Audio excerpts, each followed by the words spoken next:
পুরুষরা শাড়ি পরতে পারবেন? শাড়ি পরা জায়েজ আছে? জায়েজ নাই। চুড়ি পরা জায়েজ আছে? জায়েজ নয়। কোন পুরুষ যদি চুড়ি পরতে চায় এটা জায়েজ হবে না। কোন পুরুষ যদি কানের দুল পরতে চায় এটা জায়েজ হবে না।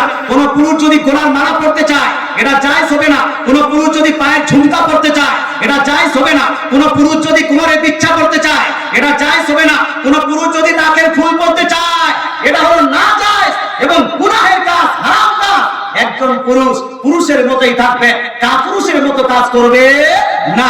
হাতে চুড়ি পরা এটা হলো কাপুরুষের আলামত। আপনার ঐক্যে শরীরে শাড়ি পরা এটা হলো কাপুরুষের আলামত। তদরূপ পায়ে ঝুমকা পরা, আপনার কোমরে বিচ্ছা করা, গলার মালা পরা এটা হলো কাপুরুষের আলামত। এই জন্য ভাই আপনাদের বলতে চাই, আমরা পুরুষ না কাপুরুষ? আমরা পুরুষ না কাপুরুষ? আমরা হলাম পুরুষ, আমরা হলাম সুপুরুষ। এই জন্য আমাদের হাতে কোন রকম চুরি থাকবে না। আচ্ছা, হাতে একটা বালা থাকে, বালা থাকে চাচা, ওই বালাটা আসলে চুরি হয় কি হয় না?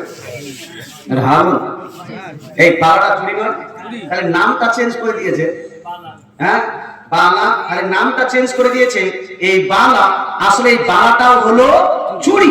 সুতরাং কোন ছেলে, কোন ইয়াংস্টার, কোন যুবক, আপনার যারা দিল্লি বোম্বাই খাটে অথবা স্কুল কলেজ ইউনিভার্সিটিতে পড়ে, কোন হিরোকে দেখে, কোন আপনার কি বলছে ক্রিকেটারকে দেখে হাতের বালা পড়তে পারবে? বালা পড়তে পারবে? পারবে না। মুসলমান এই হাতের বালাটা আপনাকে খুলে ফেলে দিতে হবে। আপনি একজন পুরুষ, আপনি শুধু শুধু পড়তে পারেন ঘড়ি। কি পড়তে পারবেন?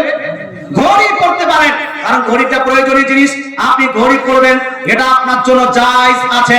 পুরুষরা মালা পড়তে পারবে? এই মালা পড়তে পারবে না।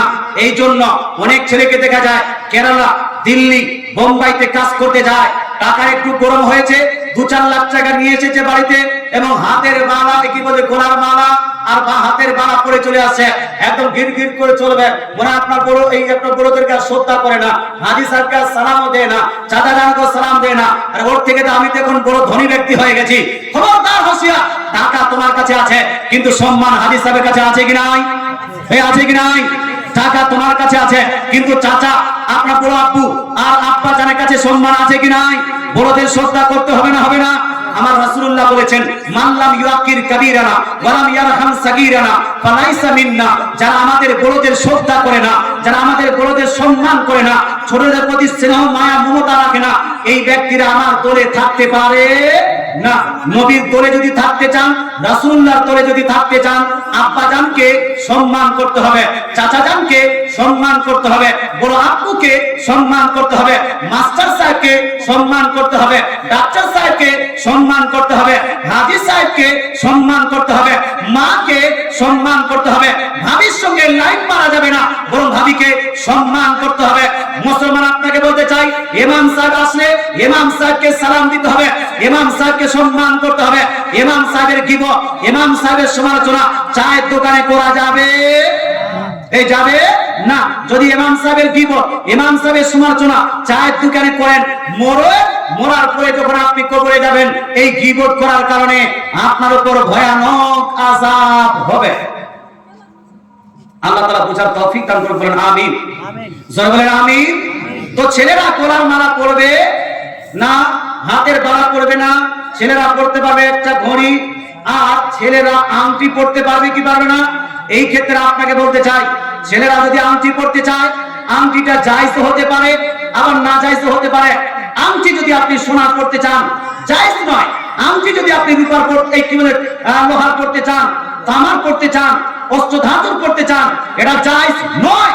আংটি যদি একটা ছেলে মানুষ হাটে গেছে, হাটে দেখছে ওই 2-4টা যেন ওই জড়িবুটি নিয়ে একজন মানুষ বসে গেছে, ওই ঘোষাঘুষি করে আপনার জিনিস নিয়ে বসে গেছে, আর বলছে আসো আমার কাছে হাত দেখাও, তোমার ভবিষ্যৎ বলে দিব, তোমার গার্লফ্রেন্ডের সঙ্গে তোমার বিবাহ হবে কিনা আমি বলে দিব, তোমার বিজনেসের ডেভেলপমেন্ট হবে কিনা আমি বলে দিব, তোমার বাড়িতে তোমার ওয়াইফ থাকবে কি থাকবে না আমি বলে দিব।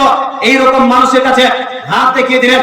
হাত দেখার পরে সে বলছে তোমার জীবনে গ্রহ লেগে গেছে, তোমার জীবনে অ্যাক্সিডেন্ট আছে, তোমার গার্লফ্রেন্ডের সঙ্গে তোমার বিবাহ হবে না, তোমার গার্লফ্রেন্ড অন্যের সঙ্গে পালিয়ে যাবে। কান্না করতে লাগলেন, হায়রে হায়রে, অ্যাক্সিডেন্ট হবো, মরে যাব, আমার বাড়িতে বিপদ আসবে, তাহলে বাঁচবো কি করে?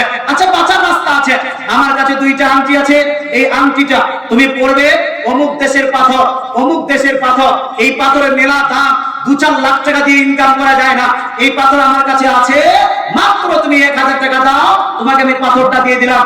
আংটি খুলে দিয়ে দিল, ওই আংটিটা আপনি পরলেন। মুসলমান, আপনার গ্রহ নক্ষত্র কাটার জন্য আংটি পরছেন, শরীর ঠান্ডা রাখার জন্য আংটি পরছেন। শুনুন, এখানে বিধান হলো এই, আপনি যদি ওই ব্যক্তির কাছে হাত দেখান, এই হাত দেখাটা হলো পাপ কাজ। কতটা বড় পাপ!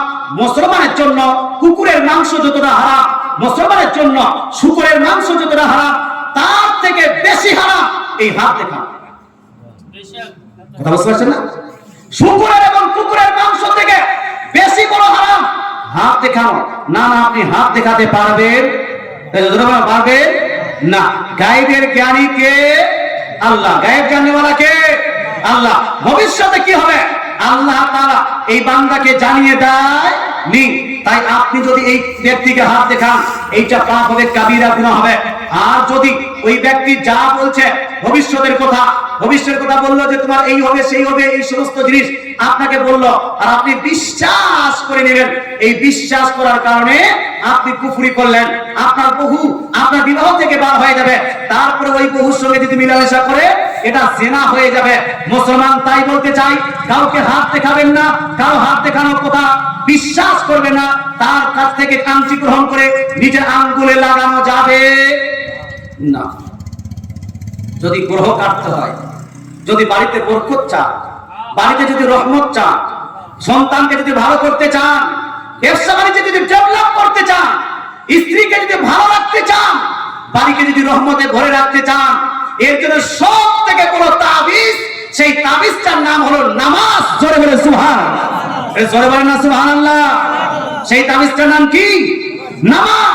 এই নামাজ থেকে বড় তাবিজ পৃথিবীতে নাই, নামাজ থেকে বড় তাবিজ পৃথিবীতে আসেনি। আপনি নামাজ পড়বেন, আপনার বিজনেসে বরকত হবে। আপনি নামাজ পড়বেন, আপনার বাড়িতে বরকত হবে। আপনি নামাজ পড়বেন, আল্লাহ আপনার ছেলে মেয়েদের উপর রহম করবে। আপনি নামাজ পড়বেন, আপনার ব্যবসা বাণিজ্যে ডেভেলপ হবে। ইনশাআল্লাহ নামাজি হব তো? ইনশাআল্লাহ।